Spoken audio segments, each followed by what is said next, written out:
Hello everyone, my name is Praveen Mishra and I welcome you all to your favorite channel, that is StudyIQ IAS English. And today we are going to discuss about how much productive is our Indian Parliament. Well, productivity. Obviously, that refers to the quality delivery along with the quantity delivery. Quantity and quality in time delivery, basically. Well, to begin with, here we have got a data to be shared, as you can see on the screens. Indian Parliament even meets less than that of Pakistan's Parliament. So, this is what the disturbing fact here with us for the first ever slide what we have. Okay, our Parliament meets less than that of Pakistan's Parliament. Bills are passed in minutes without any debate. Simply, are we really the world's largest democracy or just the loudest democracy? This is the biggest concern. This is the biggest question. Well, stay tuned with the video. We are going to discuss about this particular line. At the end of the session, you will yourself have the answer that are we the largest democracy or we simply the loudest democracy? The basic essence of democracy is being followed or not. What is the concept of criminalization of politics? What is the concept of attendance inside the parliament? And what are the basic reports that we can rely on? So all of these questions will be answered in upcoming next couple of minutes. So stay tuned with the video, just watch the video, and just at the end of the video, you will have the answer here. And let us know into the comment section, what is your opinion? Are we really the mother of democracy, the largest democracy on this globe, or we are simply the loudest one? Well, the most disturbing thing here in the very first slide, as you can see, bills are passed in minutes without any debates. Well, any particular familiar discussion, any discussion you have in your family regarding purchase of any XYZ, let's say a vehicle or an appliance or whatsoever thing, that takes a debate or discussion of maybe days, weeks, or even months. When you are investing even some thousands or maybe a lakh rupees, then also you are going ahead with deliberate and in-depth discussion and analysis of multiple things. But here we're talking about national laws and they are being passed in minutes. Now you can understand how much quality it would be and how much productive those laws would be. Basically, India doesn't need more number of laws. India needs stronger number of laws. And the stronger number of laws can only be achieved with stronger debates, which is exactly missing. And apart from that, it also needs more frequency of the parliamentarians, more frequency of the parliamentary sittings. That is also missing. This is what the biggest problem. Well, let's talk about the constitutional provisions of the parliament, right? So as you can see here, as the basic point here is Article 79. How is parliament comprised of? So parliament is comprised of the president, the council of states, that is Rajya Sabha, as well as Lok Sabha. So these are the three things that comprises together, that is known as the parliament. And this is what is mentioned under Article 79. Second on your list, as you can see, Article 85. That is the duty of the president to summon the sessions of parliament. And it has been clearly mentioned under Article 85, that is the maximum gap between the two sessions of parliament should not exceed 6 months. Though what we have here in reality, Parliament of India do not have any fixed calendar. Just one thing to be marked here. Okay, and this is what another disturbing fact is. Remember, just quote this line. Okay, Parliament of India does not have a fixed calendar. Now, so when we do not have a fixed calendar, then how the things are going? By convention, simply not by any law, by convention. Parliament meets thrice a year. The very first session, that is known as the budget session, which runs roughly from January end till you can say April end. The second session comes in the name of monsoon session, that is about to start. Okay, so the monsoon session here, roughly going ahead from, you can say, July mid to August mid. And then finally, we have got the winter session. Winter session, as in, roughly you can say from November mid till December end. No fixed dates and no minimum days, no maximum days fixed as well. So remember, guys, the parliament meets thrice a year by convention. We do not have any fixed parliamentary calendar. First thing. Second thing, as per the provisions of the Constitution, as per Article 85, the President summons the Parliament from time to time, but the only thing that Constitution has mentioned, that is the maximum gap between the two sessions of the Parliament should not exceed 6 months. This is what the constitutional provisions we have. So first and foremost thing needs to be changed here is to have the fixed parliamentary calendar. But unfortunately, since last 78 years of independence, 75 years plus of the parliament's work, we do not have any such law. Well, 75 years is huge time. It's a good amount of time, and it's time for us to realize this folly, to realize this mistake, that now we must be having fixed parliamentary date, fixed parliamentary calendars. Let's talk about the further things.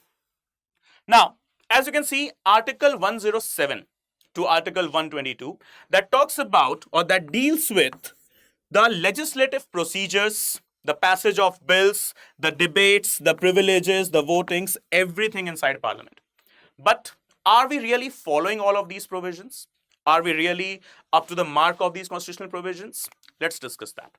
Now, what we talk about, the purpose, when we talk about the purpose of Parliament. So what is the purpose of Parliament? First and foremost, as per the theory of checks and balances, what you have seen in the very previous video we discussed, right? Lawmaking. What is the role of the Parliament? To make laws, to legislate the laws for our whole country or part of it.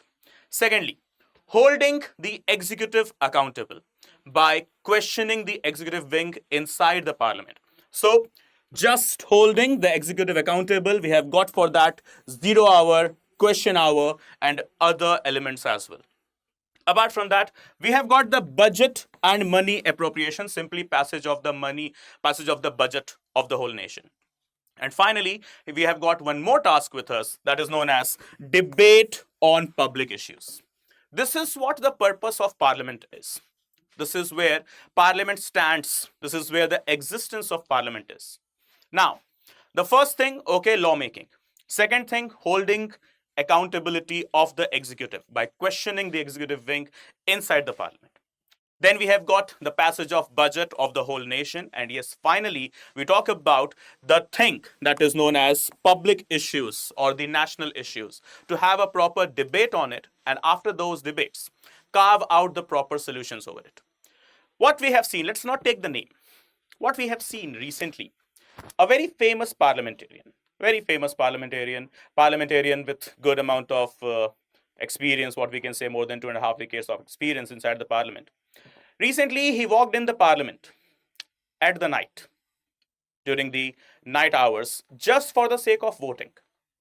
He is one of those personalities, those who lead one of the major political parties of the nation. But he bothers never to enter during the time of debate.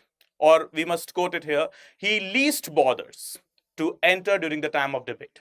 He bothers only to enter during the time of voting. This is what the problem is, right? So when you do not have the proper debate, you do not have the proper conclusion as well. And when you do not have the proper conclusion, you are literally not capable to carve out the proper solution. So the grievances remain the grievances, and they do get compounded over the passage of time, right? Now, the next thing here. How much Parliament actually work? Okay, how much does the Parliament actually work here? So let's see here. The sessions Okay, we have got the Lok Sabha's productivity and we have got the Rajya Sabha's productivity.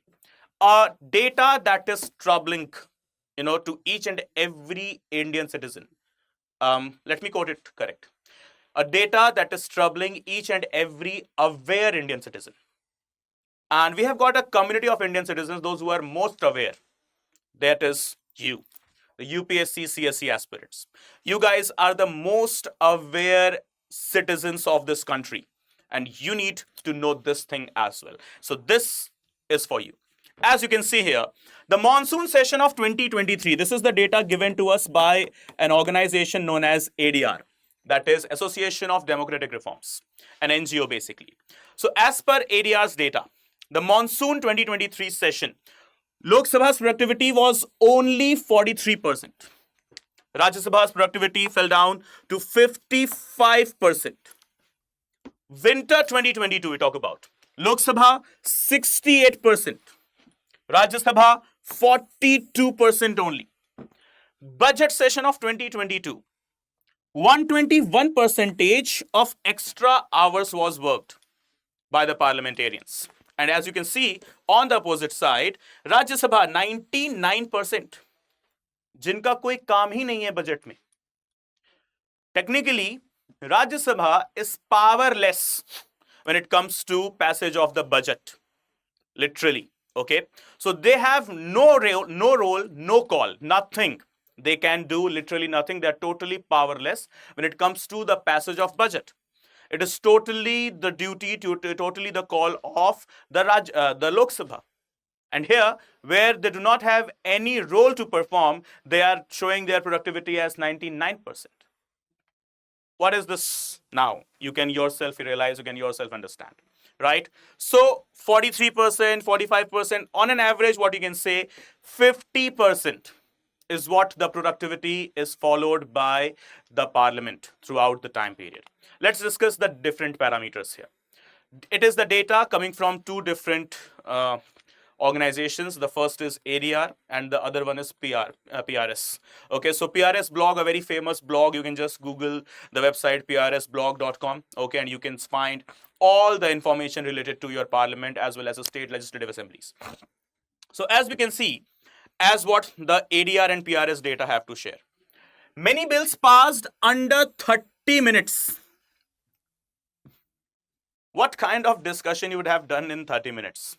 And for example, the most criticized, the most, controversial laws, because of which our farmers, they were protesting for more than 2 years.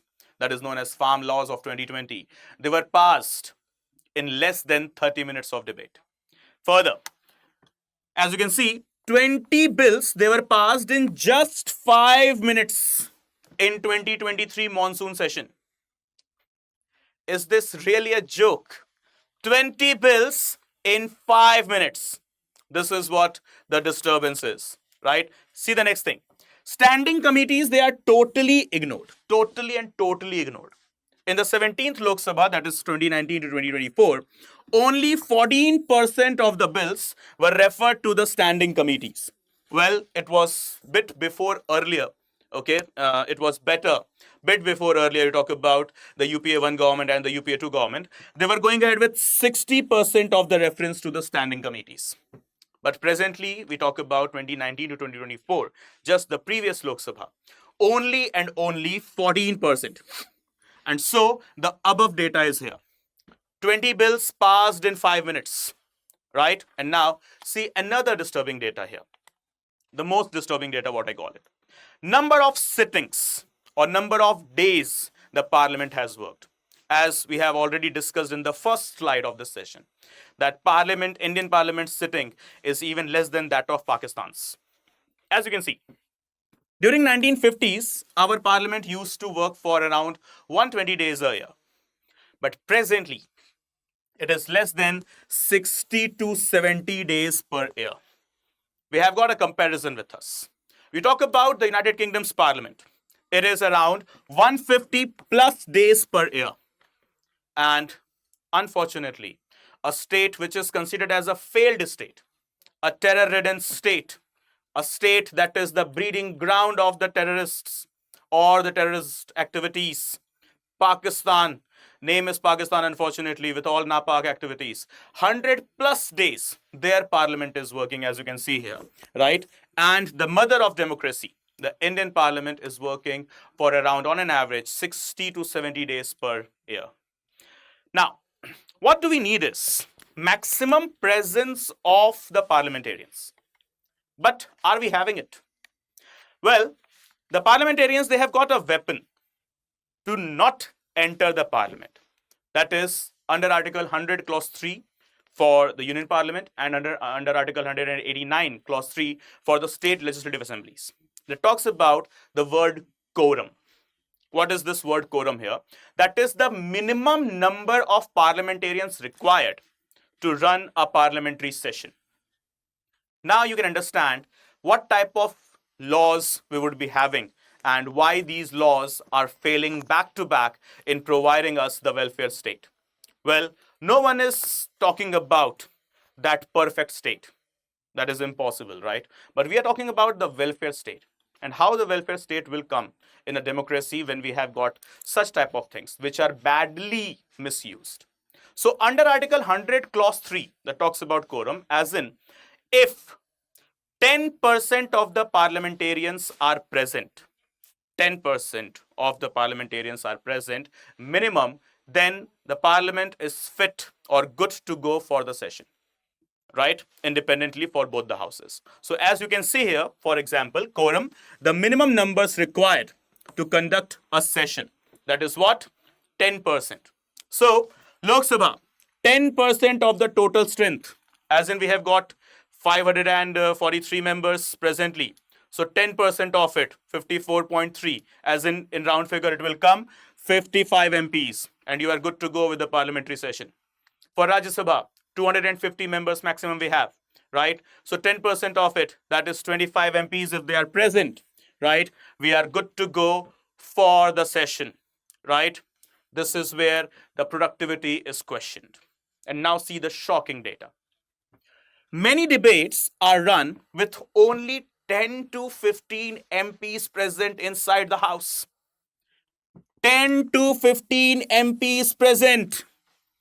Parliamentaries, Indian Parliament, it is frequently adjourned due to the lack of quorum, even for the critical discussions.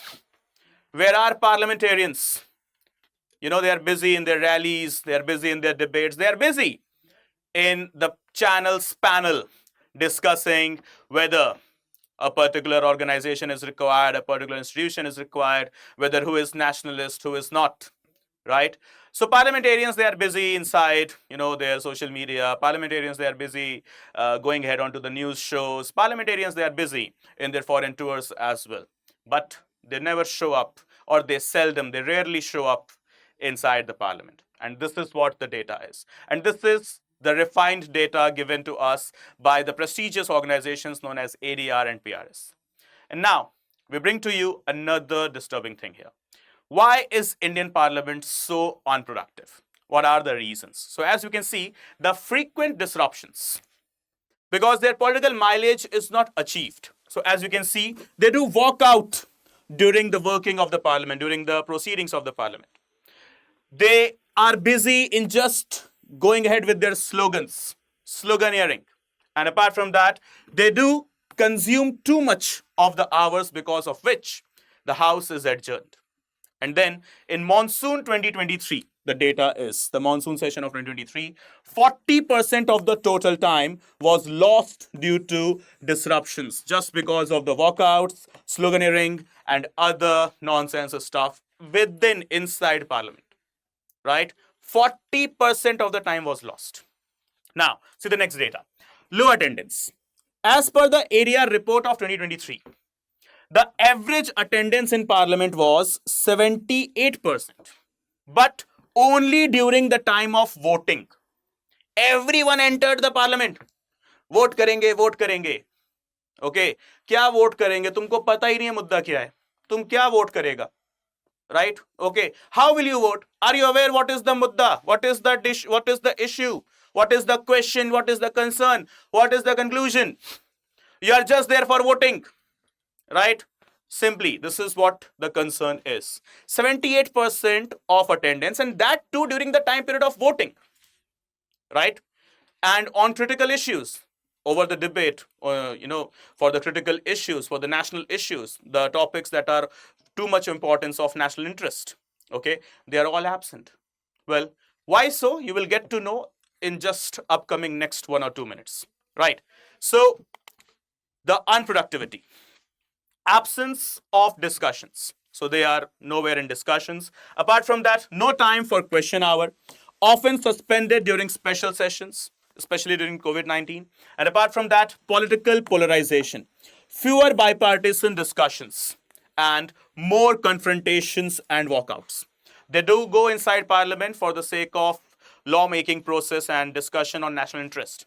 But inside parliament also they are busy in polarizing their own interests. That's it. So this is where the problems comes in. So absence of discussion, first thing. Second thing, no time for question hour. Okay, the very first hour of the parliamentary sitting is known as the question hour. Let's say, for example, we have got, for example, 10 a.m.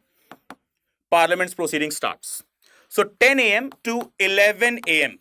it is known as question hour, right? What it is known as question hour, right? Now, in this 10 to 11 a.m., three types of questions could be asked: starred questions, unstarred questions, and short notice questions. But oftenly it has happened that this question hour was skipped. Why? Because neither there was someone to ask the question nor there was anyone to answer the question. So what is the concept of question hour? And apart from that, political polarization. Busy in their own political mileage, busy in their own political motives. That's it.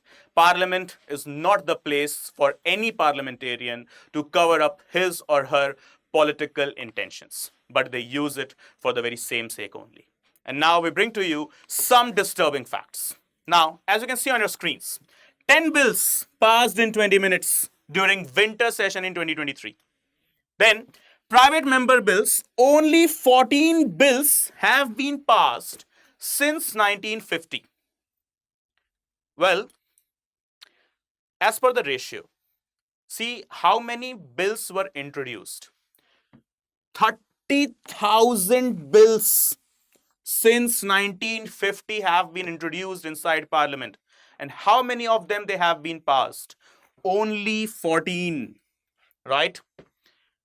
How much money it is costing to us, to your pocket, to my pocket, to our pocket? 2.5 lakh rupees per hour, right? So cost per minute of a parliament session, per minute of a parliamentary session, over 2.5 lakhs per minute. So you can understand every disruption is equals to huge public loss. And then those parliamentarians, they will come, bridge toot gaya, flight crash ho gayi, वो train का clash हो गया, train derail हो गई, rights हो गए, पैसे लूट के ले गए, ये क्या है फिर? What is this? Right? So then those parliamentarians, they will come to us. Nah, see the flight crash, see the trains derailment, okay, see the slowing down of the economy, right? See this GDP, see this GNP, see this, see that, okay, see the unemployment rate, see the poverty rate, see, malnutrition issue, see the hunger issue. Okay, fine. But see this thing as well. 2.5 lakh rupees per minute. Okay, we have to spend per minute, and when it is disrupted, so it is wasted. And see the final data here. 0 hour started in India, which is not mentioned in the constitution or any rule book. Okay, a purely an Indian innovation. Okay, we do waste whole day in the 0 hour itself, right? So now this is what the problem is. And let's consider this question. Okay, we got this, that these are the problems. But why are these problems? It is because of this one particular thing that is known as criminalization of parliamentarians. Who is representing us? Are we represented by the experts? Well, yeah, we are. but the experts in crime, experts in all unholy activities. As you can see the data. This is what the ADR's report of 2024 has to tell us.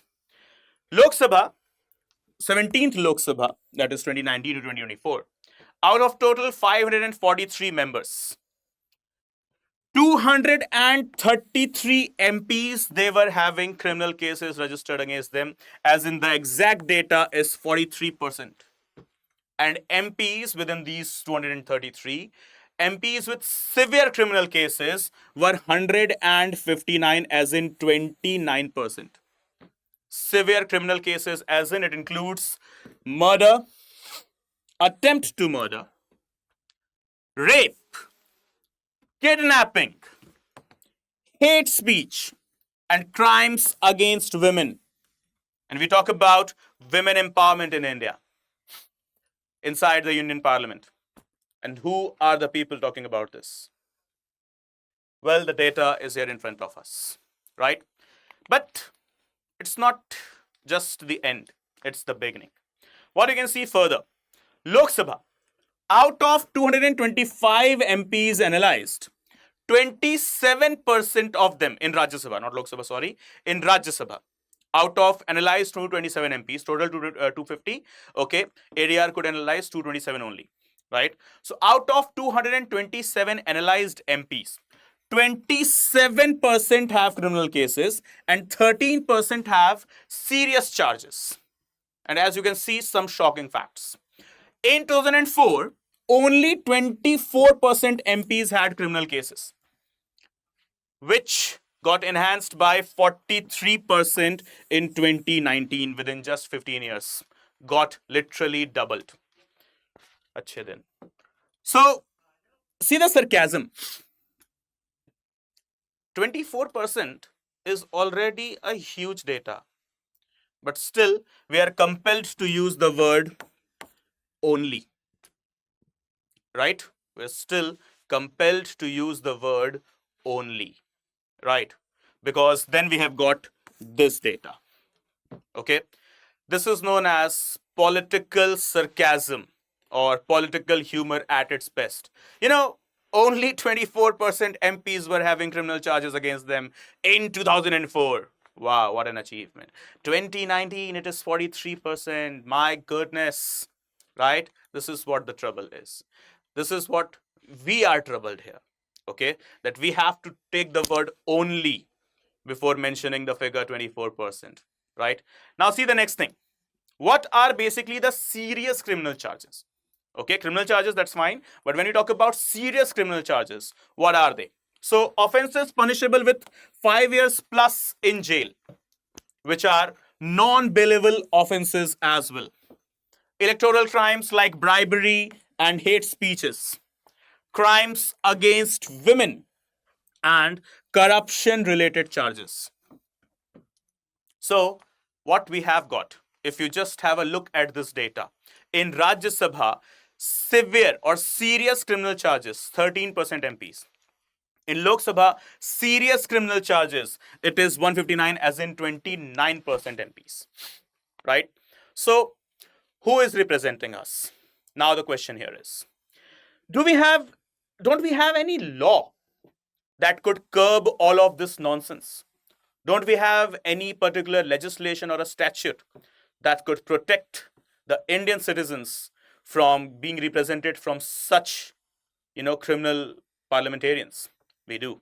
And that is known as Representation of People's Act. Irony. Before we proceed, let's talk about a joke. A person who consumes alcohol 24 hours, every time this guy is in the inebriated state.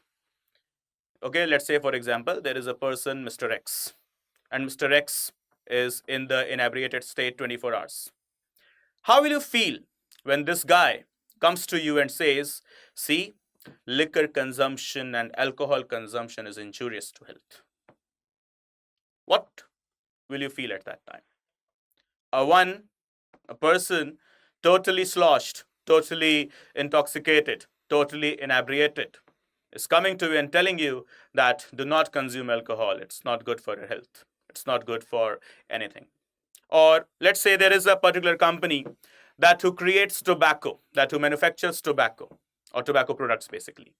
And the very same company opens up a cancer hospital, or the very same company goes ahead with a campaign talking about, the illness that could be caused because of consumption of tobacco. This is where, the most nonsense thing could be.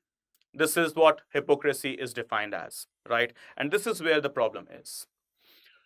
We have got the Representation of People's Act of 1951, created by who? Let it be. So, as per the RPA, that is the Representation of People's Act of 1951, which was enacted under Article 327 of the Indian Constitution to provide the conduct of elections to the Houses of Parliament and state legislatures and the disqualifications of the members as well. Right? So this is where Article 327 is, and through Article 327, Parliament has enacted Representation of People's Act 1951. Now, the disqualification of candidates due to criminal charges as per the RPA. Section 8 of RPA that talks about disqualification on conviction. Any person, any member of parliament or a legislative assembly convicted of a certain offences shall be disqualified from contesting elections for a specific period. Okay, specific period as in 6 years from the date of the conviction, even after when the sentence has ended. So what is the disqualification? You are disqualified to contest elections for 6 years only. Perfect. Now, disqualifying offences as per Section 8, Clause 1 of the RPA includes promoting enmity between groups, any groups, racial groups, caste groups, religious groups, okay? Electoral offences like bribery, undue influence, etc., rape, dowry, corruption, and yes, the terrorist activities as well. So this is where the serious charges are. This is where the serious offences are mentioned under Section 8, Clause 1 of the Representation of People's Act, right? And now the next joke. Section 8, Clause 2 and Section 8, Clause 3. If sentenced to imprisonment for more than 2 years, 2 or more than 2 years, immediate disqualification applies. But there is a catch, as you can see. Only upon conviction, not upon mere filling of charge sheet or framing of the charges. So, only when the person is convicted, only when a person is convicted, then only. If there is a particular proceeding going on, that is, the case has been registered, but nothing has been proven. So, no worries. MP remains the MP or MLA remains the MLA. And that is why the tainted candidates still contest the elections, despite serious criminal cases registered against them, pending against them. And they use their power to manipulate the evidence, to destroy the witnesses and evidences, right? So this is where the problem is. And I hope you are now totally clear, crystal clear with the facts and the figures. So what are we facing? We are facing some huge problems. And who is responsible for these huge problems? I'm sorry to say, it's you and me. It's we. We are only responsible for such problems. When we do vote, what is the pattern Indian voter is following to vote? Is it any fixed pattern on the qualification of the candidate? Is it the accountability of the candidate? It is the honesty and morality of the candidate? No. We do vote towards or in favor of a particular candidate because we have got this concept that this candidate belongs to my same religion, my caste, my community, my race, my locality, or, have given me a particular gift, wrapped up gift. It could be cash or kind, whatever. So we are only responsible for what we are facing. Tali ek haath se nahi bajti. That is what a very famous saying in Hindi. You cannot clap with one hand, right? So it's not alone the loophole or not alone just the mistake of the parliamentarians. It is also we, the people of India, who have ignored the concept of the morality, concept of ethics, honesty. Apart from that, yes, eligibility as well as the qualification of a candidate to be the representative of mine inside my legislative assembly or even inside my union parliament. So remember, guys, just remember this thing. As I stated in mid of this session, that the most aware community of Indian citizens, it is you, the UPSC CSE aspirants. Next time when you go to vote, next time when your family members go to the polling station in order to poll up their vote, just let them know. Vote not on the grounds of caste, not on the grounds of race, religion, or anything, not on the grounds of community or anything. Just do vote on the grounds of eligibility, honesty, morality, as well as the qualification of the candidate. And that is where you will be having the most honest, most productive representatives of this nation. And that is where you can understand the only thing which will help us in our growth and development when we have eligible candidates with us inside our legislative assemblies and parliament. Okay, guys, so now this is me, Praveen Mishra, signing off. But remember, the most important thing here, as you are aware, as we have quoted, that you, UPSC CSE aspirants, you are the most aware citizen of this nation, right? So remember, what you need is the most highly qualified teachers with you to teach you so that your aspirations could turn into reality. Your social status could turn from the common person to an IAS and IPS officer. And you can use your awareness towards the service of this nation. And for that, you need a commitment. For that, you need a promise. For that, you need resolution. And here we have got resolution for you. That is known as the resolution batch. So if you're a candidate eyeing for 2026 of the examination, right, what do you need is the resolution batch. That is July 2025 batch. Okay, for 2026 examination. That is known as P2I batch. That is prelims to mains to interview. And you know, the history itself is the biggest evidence. Every year, on an average, 250 plus candidates, they do get qualify into the UPSC CSC from the StudyIQ courses itself. And you be one such person as well. You be one such candidate as well. So what you need is just the resolution batch, and what you get once you have enrolled yourself into this resolution batch. 1,000 plus hours of live classes, access to recorded lectures taught by the greatest educators of this nation. Greatest means greatest.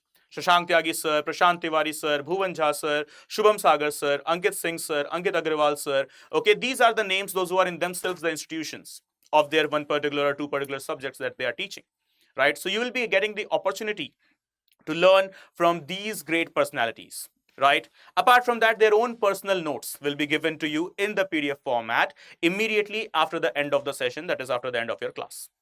Further, 18 sets of printed books will be given to you, and apart from that, it will be including the prelims test series, the mains test series, as well as the interview guidance program, everything under one subscription. So one subscription to crack it all, that is known as resolution. And the most beautiful thing of this subscription is that is known as MRP.